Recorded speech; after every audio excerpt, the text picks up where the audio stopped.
আসসালামু আলাইকুম প্রিয় দর্শক, সবার কি অবস্থা? হাজির হয়ে গেলাম বকুলপুর সিজন 2 এর 482তম পর্বে কি ঘটতে চলছে তার অগ্রিম খবর নিয়ে।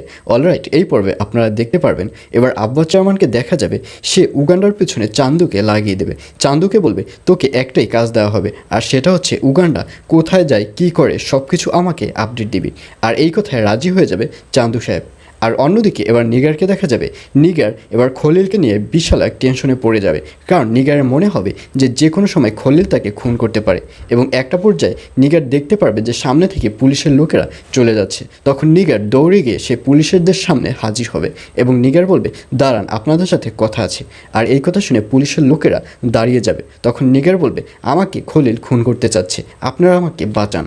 আর এই কথা শুনে পুলিশের লোকরা বলবে এটা কোন ধরনের কথা, আপনার কাছে কি কোনো প্রমাণ রয়েছে? আর এই কথা শুনে নিগার বলবে না, কোনো প্রমাণ নেই, তবে আমি বলছি এটাই তো হচ্ছে মেইন প্রমাণ।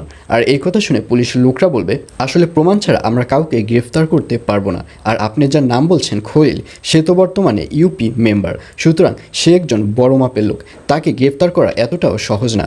যদি আপনি সঠিক প্রমাণ নিয়ে আসতে পারেন তাহলেই আমরা তাকে গ্রেফতার করতে সক্ষম হব, এছাড়া তাকে আমরা গ্রেফতার করতে পারবো না। এই বলে ওখান থেকে চলে যাবে পুলিশের লোকেরা।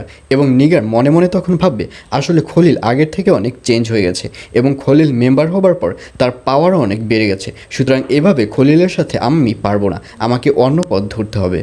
আর অন্যদিকে এবার উগান্ডাকে দেখা যাবে উগান্ডা এবার রুহিকে নিয়ে তার ফুপুর বাড়ির উদ্দেশ্যে রওনা করবে। কারণ প্রথম দিকে বাঘা ভাই নিষেধ করলেও সে এই নিষেধ মানবে না, কারণ তার আগে যে অতীত রয়েছে এই অতীতটি তার খুঁজে বের করতেই হবে। আর এই অতীত না বের করলে তো রুহি তাকে ভুল বুঝবে এবং রুহি তাকে ছেড়ে চলে যাবে। আর এটি ভেবে উগান্ডাকে দেখা যাবে রুহি রাজি না থাকা সত্ত্বেও রুহিকে জোর করে তার ফুপু বাড়ির উদ্দেশ্যে রওনা করবে। আর এছাড়াও থাকবে আরও আশ্চর্য সকল ঘটনা। সুতরাং সবাইকে বকুলপুর সিজন 2 এর আগামী পর্ব দেখার আমন্ত্রণ রইল।